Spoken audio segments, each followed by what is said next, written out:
Bom, seguinte, o ex-presidente Jair Bolsonaro divulgou os vídeos que Alexandre de Moraes proibiu de serem exibidos durante o interrogatório no STF na última terça-feira. Nos vídeos, Bolsonaro mostra autoridades como o ministro Flávio Dino e o presidente do PDT, Carlos Lupe, defendendo o voto impresso. Os vídeos mostram também Bolsonaro, ainda como presidente, defendendo a desobstrução de estradas pelos caminhoneiros e pedindo manifestações pacíficas. Bom, vamos lá. Primeiro vídeo. Em 2010, Flávio Dino acusou fraude no sistema eleitoral depois de perder a eleição para o governo do Maranhão.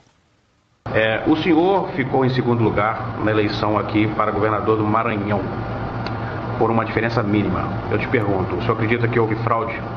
Houve várias modalidades de fraude, algumas já identificadas pela Justiça Eleitoral, pelo Ministério Público, pela imprensa, já foram anunciadas. E nós estamos, nesse momento, numa atitude de aguardar a ação dessas instituições, porque são fatos documentados, públicos e notórios, que abrangeram todo o período da propaganda eleitoral, com a distribuição de vantagens indevidas, a chamada compra de votos, meios ilícitos de propaganda, tudo isso podendo influenciar o resultado da eleição. Bom, daí 2 anos depois, o Flávio Dino criticou as urnas eletrônicas. Um ano atrás, como relator da reforma eleitoral, parecia premonição, eu dizia, acolhendo uma proposição do PDT, de que havia necessidade de aprimorar o sistema de urnas eletrônicas no Brasil. E essa eleição, a qual eu vivenciei 1 ano depois, quer dizer, 1 ano atrás eu já pensava assim. E hoje tive a oportunidade, não gostaria de ter tido, mas tive a oportunidade de ser vítima de um processo que precisa ser aprimorado, precisa ser melhor auditado, precisa ser melhor acompanhado, que é o sistema das urnas eletrônicas. Como é que se dá a votação eletrônica, como é que se evita o eleitor votando por outro, que foi esse debate no Supremo da carteira de identidade, que foi mal colocado, que foi mal posto. O Congresso estava certo ao exigir pelo menos o documento de identidade com foto. Por quê? Porque evita, diminui as fraudes, porque o caminho seguinte era a Justiça Eleitoral tirar daquele livro de eleitores o número do título. Porque é o número do título ali que permite que o mesário vote pelo eleitor que não foi, ou pelo eleitor que morreu.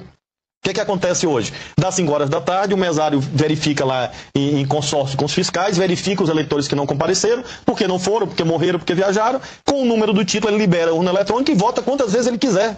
Então esse é um tema da maior gravidade. Pois é, em 2015, os então deputados federais pelo Rio de Janeiro, Jair Bolsonaro e Rodrigo Maia, comemoraram a decisão do Congresso Nacional que derrubou o veto presidencial ao voto impresso. O Congresso derrubou o veto do voto impresso.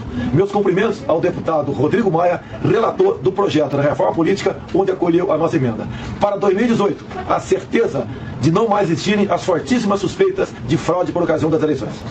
E agora na reforma política eu tive a oportunidade de relatar a emenda constitucional e agora o projeto de lei em que tive a oportunidade de incluir a questão do voto impresso por ideia, proposta e trabalho do deputado Jair Bolsonaro, que no início desse debate talvez tenha sido um dos poucos deputados que acreditava que nós pudéssemos incluir na emenda constitucional e depois no projeto de lei que tive a oportunidade de também relatar. Então quero agradecer ao deputado Bolsonaro, agradecer ao plenário. A decisão de derrubar o veto do voto impresso é uma vitória da sociedade brasileira que pode ter o direito, a partir das eleições de 2018, de recontar qualquer uma das urnas. E Carlos Lupe, presidente do PDT, defendeu o voto impresso em diversas ocasiões e disse que, sem esse recurso, a fraude impera. Nós sempre achamos, isso tem mais de 20 anos, desde a sua introdução, que a urna eletrônica deveria ter a impressão do voto do lado, com uma impressora, com uma tela transparente, para se conferir o voto e depois ir para a urna. Não aconteceu até agora. Desde o surgimento da urna eletrônica, 25 anos atrás, nosso líder, nossa referência do partido, Leonel de Moura Brizola, já defendia uma coisa simples de se fazer, a impressão do voto. Para que possa votar lá, apertar o númerozinho do seu candidato, apertar o 12, você vê aquele papelzinho, como se fosse esse papel que a gente, quando paga um cartão de crédito, tem como recibo, cair numa urna transparente e ficar ali guardado.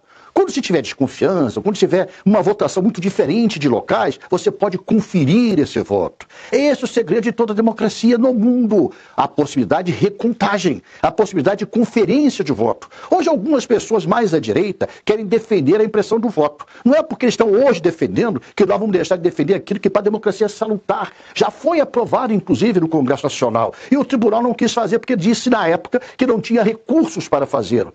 Não tem recursos maiores para garantir garantir a própria liberdade de expressão e a democracia do que investir na conferência do voto através da sua impressão. Nós do PDT, através do nosso líder Leonel Brizola, fomos quem primeiro falou isso e temos coragem de claramente dizer a todo o povo brasileiro: sem a impressão do voto não há possibilidade de recontagem. Sem recontagem, a fraude impera.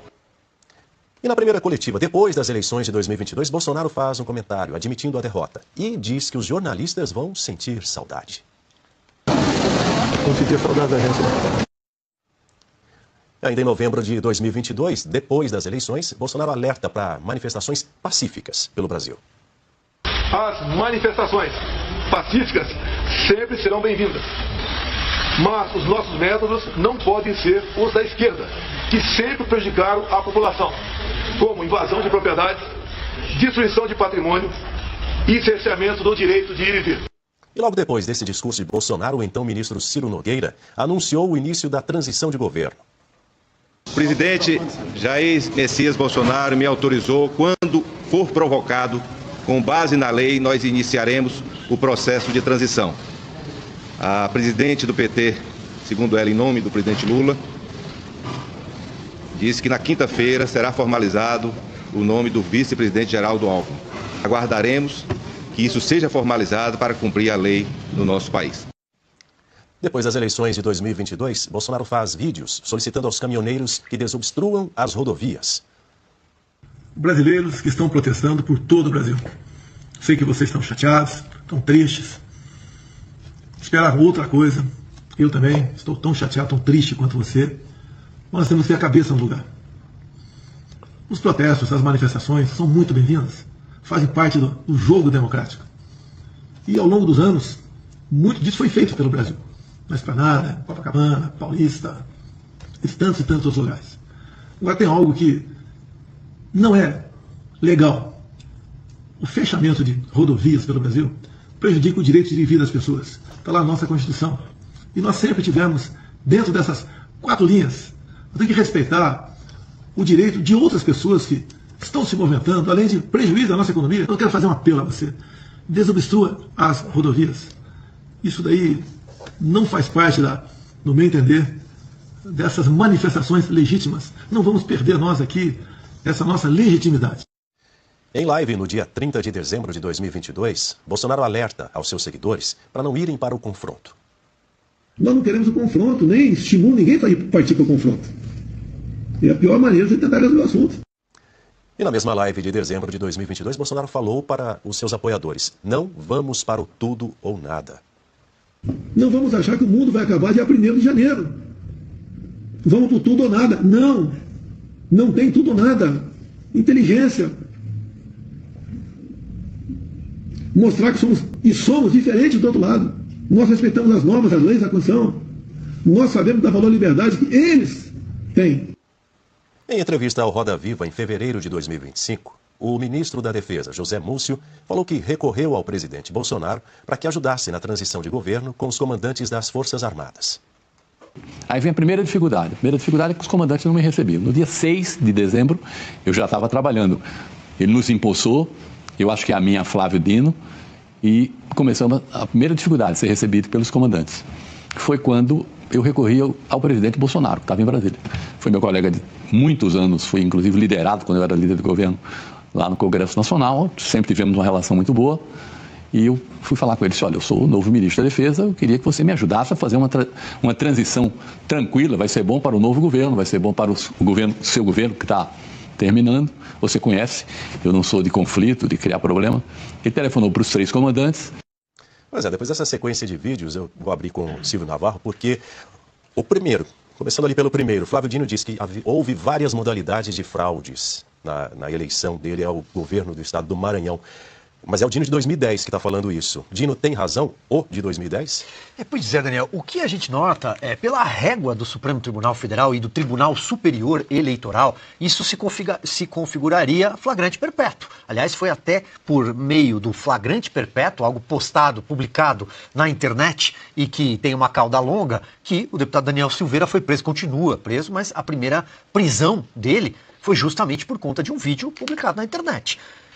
partindo dessa premissa, hoje nós teríamos muita gente presa. O Flávio Dino, ministro do Supremo atualmente, à época era deputado federal pelo PCdoB, militante do Partido Comunista. O Carlos Lupe, que naquela época era presidente do PDT, hoje continua sendo presidente do PDT, entre outros. O presidente Jair Bolsonaro sempre foi um entusiasta dessa questão do voto impresso. Eu acho até o voto impresso um tanto quanto o voto auditável, a contagem pública de votos, acho que talvez seja a expressão correta. Pois bem, isso sempre aconteceu. Vejam vocês que tem imagens, tem vídeos. E o que o presidente Bolsonaro queria ao exibir esses vídeos, e foi negado o pedido pelo ministro Alexandre de Moraes durante a fase de interrogatório? Ele queria justamente mostrar que ele não era o único na história da política brasileira que já se manifestou em relação ao aprimoramento do sistema eleitoral brasileiro. Onde é que está escrito que é crime falar sobre, debater o sistema eleitoral? Em nenhum lugar. O presidente Jair Bolsonaro comentou, fez comentários numa reunião com embaixadores, era o presidente da República. Qual é o crime nisso? Portanto, se a lei valesse para todos, neste momento, por exemplo, o fato de estar inelegível, isso cairia por terra. É mais uma coisa que cai por terra. Acho que a expressão mais usada hoje aqui no programa, pelo menos por mim, foi cai por terra. Não, nada mais para em pé.